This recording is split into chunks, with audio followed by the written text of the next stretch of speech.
আসসালামু আলাইকুম রহমতুল্লাহ। আত্তাসিল institute of Bangladesh থেকে সকলকে আন্তরিক শুভেচ্ছা জানিয়ে শুরু করছি। তো আজকে আমাদের এই সিরাজি কিতাবের 2 নম্বর ক্লাস। আর সিরাজি বিষয়টা তো অবশ্যই ফরায়েজের উপরে, আপনারা জানেন।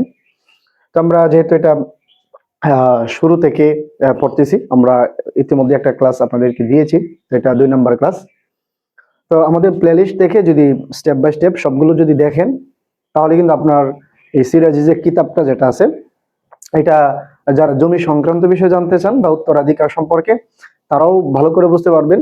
আর যারা বিশেষ করে আপনার কওমি মাদ্রাসা সহ এই সিরাজি কিতাবটা যে বিভাগে বা যে প্রতিষ্ঠানে পড়ানো হয়, আপনারাও যদি এটা খেয়াল করেন, তাহলে আপনাদের জন্য উপকার হবে এবং আমি আমার জায়গা থেকে আশাবাদী যে আপনারা মোটামুটি বুঝতে পারবেন।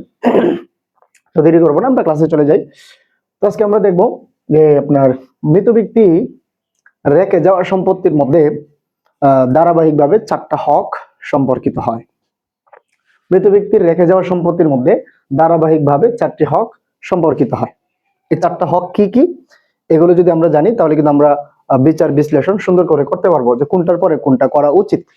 কারণ অনেক সময় দেখা যায় যে মৃত ব্যক্তি মারা যাওয়ার পরে তার সম্পত্তি নিয়ে তার সন্তানদের মধ্যে বা আত্মীয় স্বজনের মধ্যে একটা মারামারি বা একটা অপ্রীতিকর অবস্থার তৈরি হয়।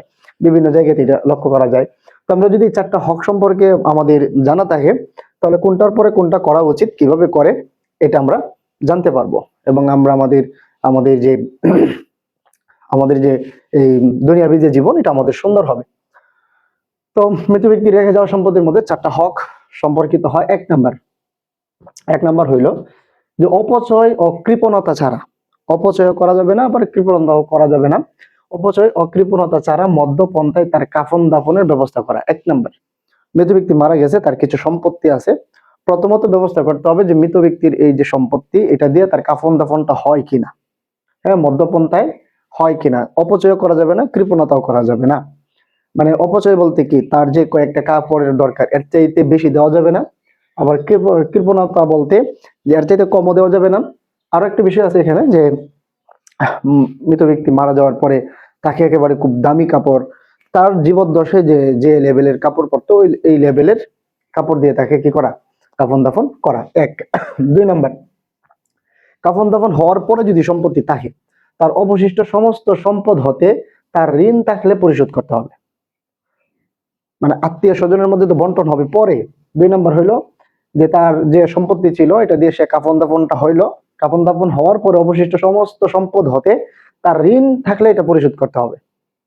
যদি ঋণ পরিশোধ করতে গিয়ে তার সমস্ত সম্পত্তিও যদি চলে যায়, সবটাই দিয়ে দিতে হবে। ঠিক আছে? হ্যাঁ, যদি ঋণ পরিশোধ করার পরেও, ঋণ পরিশোধ করার পর অবশিষ্ট সম্পদের 3/1 দিয়ে ওসিয়ত থাকলে পূরণ করতে হবে। তার কাফন দাফন হইলো, তার ঋণ ছিল, এটাও পরিশোধ করা গেল, এরপরেও কিছু সম্পত্তি ছিল এবং তার কিছু ওসিয়তও ছিল। এখন সমস্ত সম্পত্তি দিয়ে তার ওসিয়তটা পূরণ করা যাবে না। এখানে 3/1 যদি তার 30 টাকা থাকে, তাহলে 10 টাকার ওসিয়ত পূরণ করা যাবে, আর 20 টাকার ওসিয়ত পূরণ করা যাবে না। এটা হলো যে ঋণ পরিশোধ করার পরে অবশিষ্ট সম্পদের 3/1 দিয়ে তার ওসিয়ত থাকলে এটা পূরণ করতে হবে। কারণ এটাই ইসলামের বিধান যে যে ব্যক্তি মৃত ব্যক্তি, যে তার কোনো ওসিয়ত থাকলে তার সমস্ত সম্পত্তি দিয়ে ওসিয়তটা পূরণ করা যাবে না, 3/1 মধ্যে তার ওসিয়তটা কার্যকর হবে।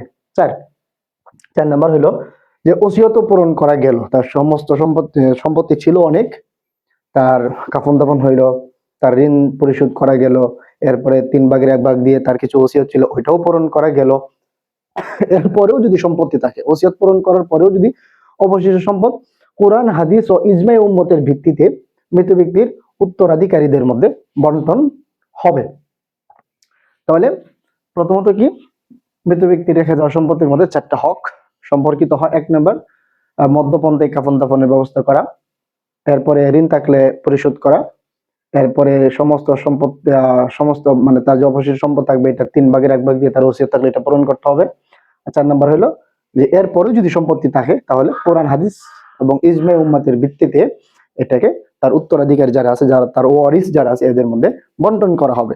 এখন এই যে উত্তরাধিকারী যারা, তারা কারা, তারা কতজন, এগুলো নিয়ে এখন আমাদের আলোচনা হবে, বিস্তর আলোচনা। তো এই ক্লাসটা এই পর্যন্ত, খুব গুরুত্বপূর্ণ একটা ক্লাস। আপনারা এগুলো মুখস্থ করে রাখবেন। এগুলো আপনারা যারা পরীক্ষার জন্য প্রস্তুতি নিতে পারেন। এটা কওমি মাদ্রাসাতে সাহেবে কায়জামাতের একটা কিতাব, আবার অন্যান্য প্রতিষ্ঠানের এটা কিন্তু আছে, আলিয়াতে আছে, বা অনেকে এটা এমনিতেও শিখতে চায়। তো এই ক্লাসটাই পর্যন্ত, পরবর্তী ক্লাসে আরো গুরুত্বপূর্ণ বিষয় নিয়ে আলোচনা করা হবে, যে বন্টন কিভাবে হবে, কার মধ্যে হবে। তো সে পর্যন্ত ভালো থাকবেন। আসসালামু আলাইকুম ওয়া রাহমাতুল্লাহ।